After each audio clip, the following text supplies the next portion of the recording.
so much for tuning in to this video. I truly appreciate you. And if you're new here and you enjoy whispered true crime, please consider subscribing to the channel. I post 2 times a week, on Monday and Thursday at 6 p.m. Eastern Time. I recommend using headphones if you would like to hear the gentle mic brushing. Before I get started on tonight's case, please take a moment to make sure that you are subscribed to the channel, hit the notification bell, and please leave it a like if you don't mind.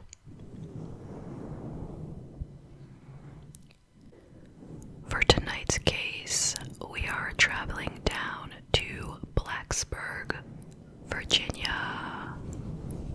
Shout out to all my friends in Virginia. This case took place in the year 2016, and it is the horribly tragic tale of Nicole Lovell. So, of course, I'm going to start out by telling you about this lovely girl. She was born on May 3rd of 2002. She was raised in Blacksburg, Virginia. Her parents were never married. Her father had issues with addiction and had spent some time in prison.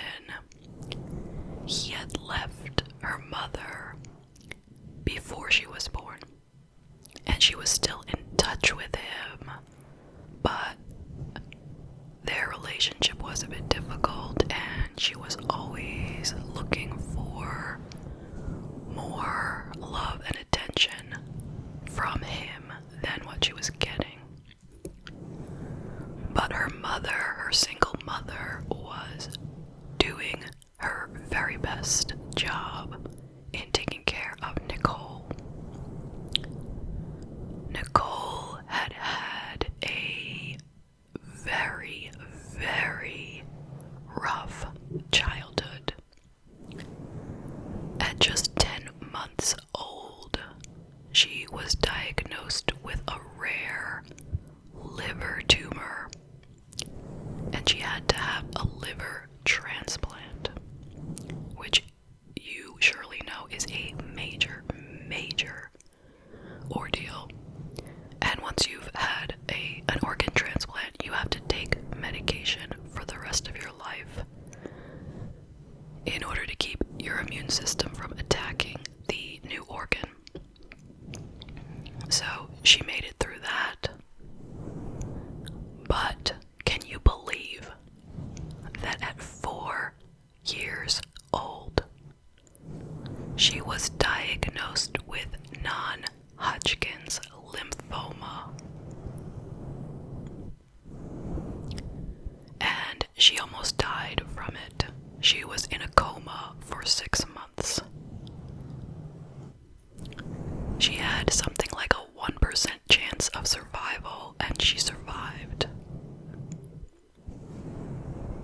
So, after all that, things still were not going well for her. You see, the meds that she took, they kind of led to a little bit of weight gain, and she had scars from the surgeries. One was right on her neck, like right in her throat, and another on her abdomen.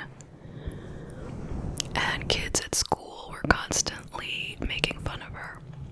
She hated especially gym class, where they would make the most fun of her.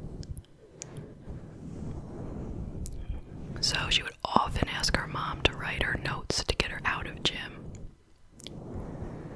And she turned to social media, where she felt she could get accepted more easily. Now, a few things about Nicole. She loved pandas. She loved to dance. Her favorite color was blue. She was a very, very loving and lovable girl. Her dream was to be on American Idol.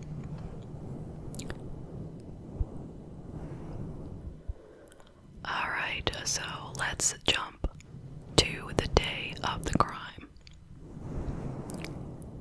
It was January 27th, 2016. Nicole was 13, and she was in 7th grade. She told her friends that she had a date that night with her boyfriend, who was 18, and his name was David. She told them she was gonna sneak out and meet up with him. So that night, it was after midnight, so it was the 27th of January at around 1 a.m.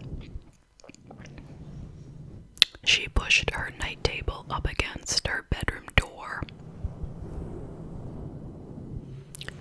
She grabbed her backpack and her fuzzy Minions blanket and her phone. She opened up her bedroom window and she climbed out. It was a very cold and snowy night. And she went out and she met her boyfriend down below. So, that morning, her mother went to look for her in her bedroom. It was actually a day off from school. It was like teacher conferences or something.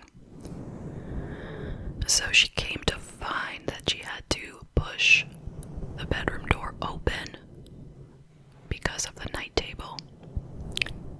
Her bed was empty, and the window was wide open.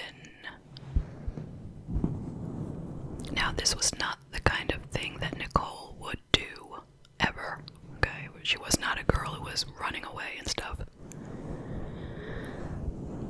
And of course, she had left behind all her medications. Now, she needed her medication on the daily, you know. There was only so long she could live without it.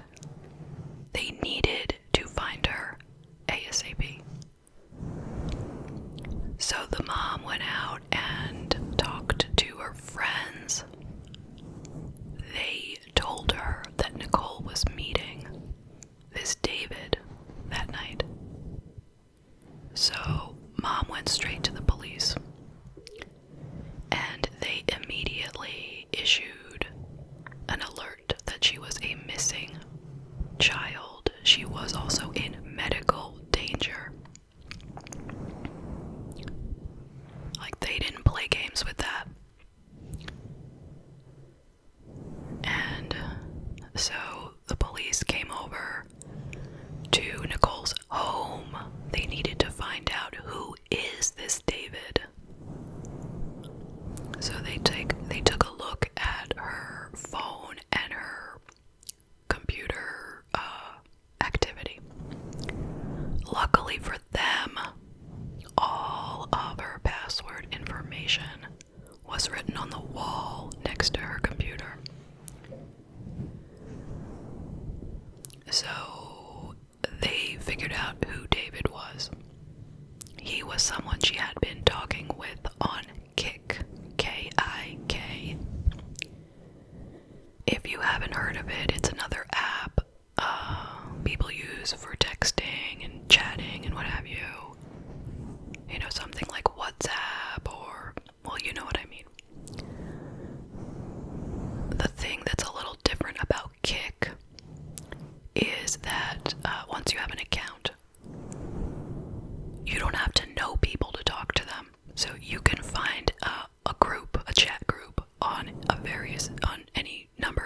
topics, and you can join the group and talk to strangers.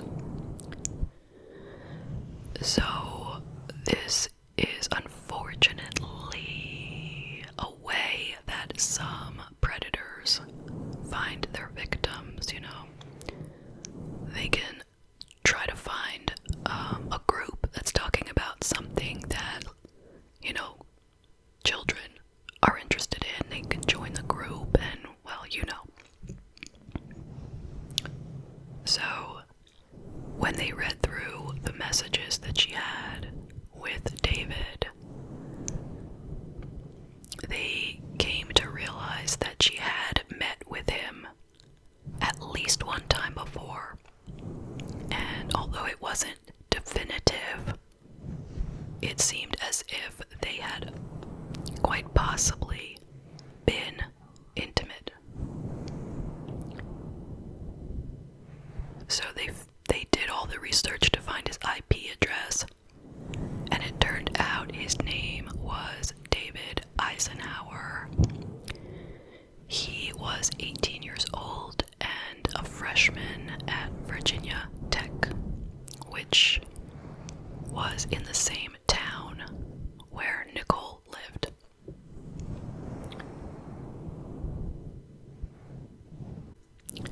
He was a very bright young man. He was on the track team at Virginia Tech, and he had been a track star at his high school. He was said to be kind of socially awkward. It was later found that he has autism and has difficulty understanding social cues. People would say of him that he seemed to tell a lot of unbelievable tales, always boasting about whatever he was doing, and it usually did not sound realistic, and people did not really like him that much. He seemed very full of himself. But when he was brought in for questioning, he explained that he had met her once that night on the January 27th. He thought she was 16 or 17, but when he found out she was so young, he left. Now, I'm not sure exactly how it happened, but he managed to mention a friend of his from school named Natalie Keepers. The mention of her made them bring her in to see if she had any information. Now, Natalie was also a freshman at the same college, also very, very brilliant engineering student. She had had a past history of mental illness, more like a present history, She suffered with depression, anxiety, and she had been involved in self-harm. She was getting counseling and medication from the college counseling center, and they had given her Prozac, which she had claimed was working. She was hoping to ultimately get a job working for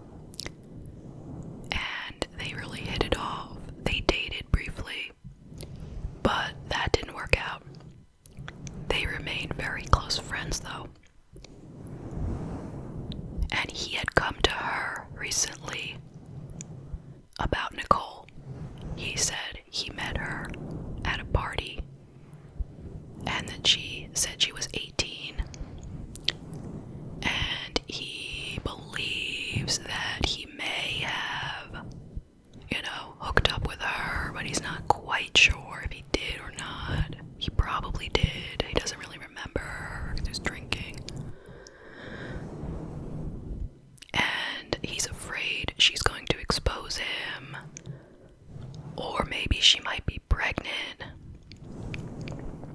He doesn't want to get in trouble because now he found out she's only 13. And she really is so into him, and she has threatened if he leaves her, then she might do something to herself, and he felt it was just such a mess he couldn't see his way out of.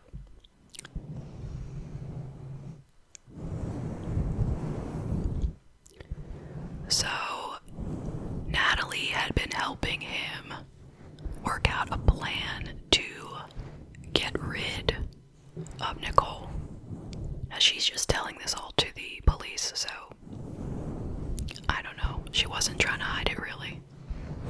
But she did say she thought that it wasn't really gonna happen, that it was more of just a fantasy. And she said that David is a sociopath, and she is his sociopath in training. And when she was asked why she would want to be involved in this, she said she thought it would be something exciting to do.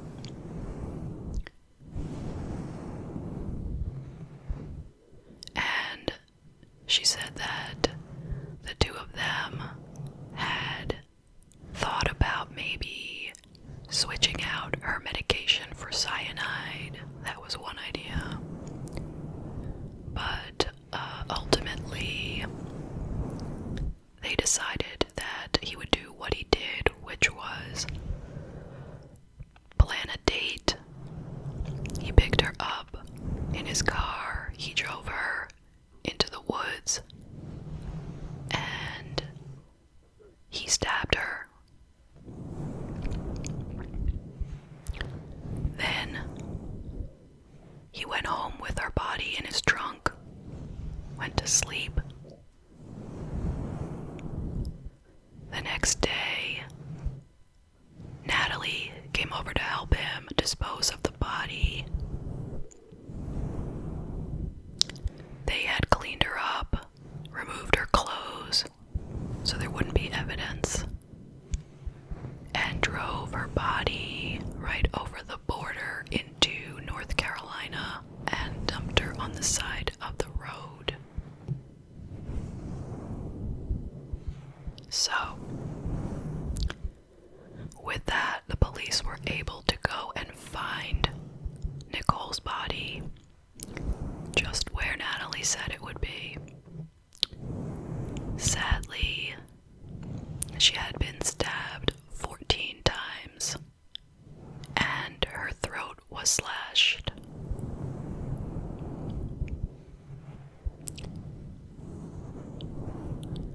The police were able to find footage of Natalie and David going to Walmart, I think, the day before the crime. And they bought cleaning supplies and a shovel. They were able to locate the shovel. They searched David's car. They found blood in the trunk. The shovel had a bloody handprint belonging to Natalie. In Natalie's dorm room, they found the Minion blanket.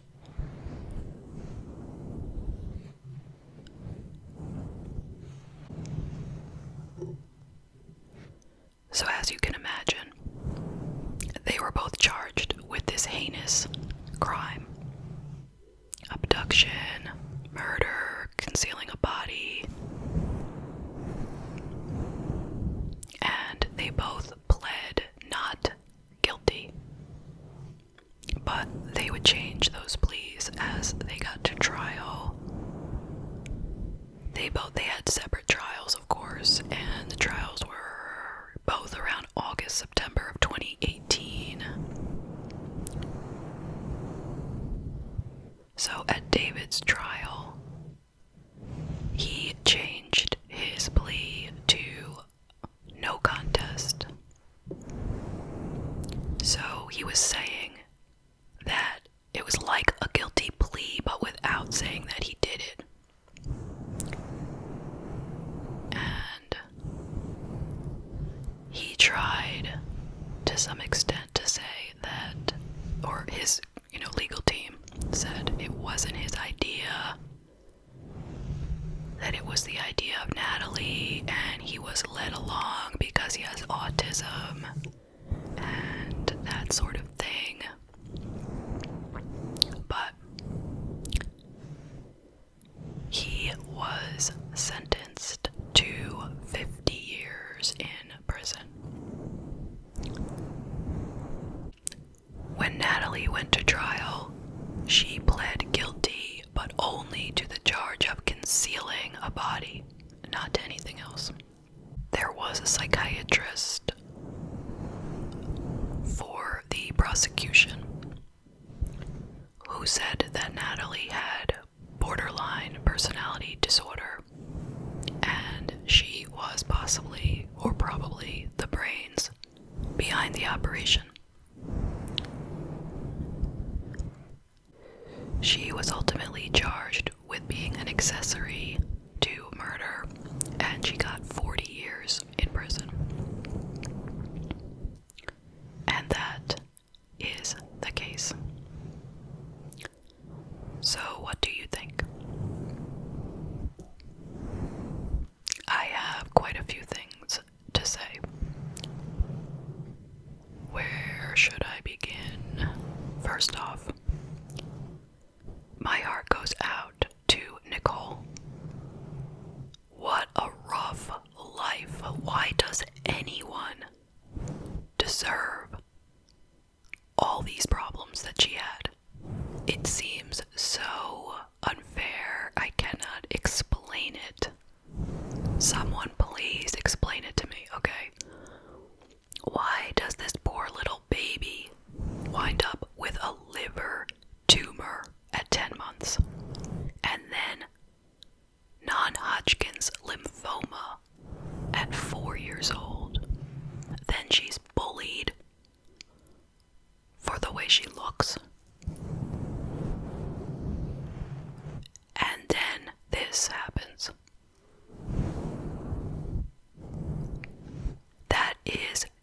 There are no words to explain how unfair this situation is, okay? So my heart goes out to her, and to her mother, of course, who I'm sure is feeling every bit of the pain all the time. I cannot even imagine. And to everyone else in her family, including her father, who I believe felt very guilty about having not been there for her. And we're not gonna say, well, if he was a better father, then she might not have been out there looking for attention from the wrong kind of guys. Like, there's no point in that.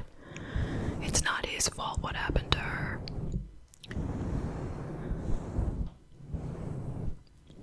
And of course, to all her friends in the community and everyone who knew and loved her. Alright, now these two people, Natalie and David. Which one is responsible? Well, without a doubt, they are equally responsible. It doesn't even matter whose idea it was. I mean, yes, he's the one who did it, so that's a bit worse, okay? That's a lot worse, but they're equally responsible, okay? I mean, I feel like if it weren't for Natalie, he probably never would have thought to do this. But the fact that he was willing to listen to what she said makes him guilty, He was suggestible because of his autism. No. He certainly knew right from wrong, so whether he's suggestible or not does not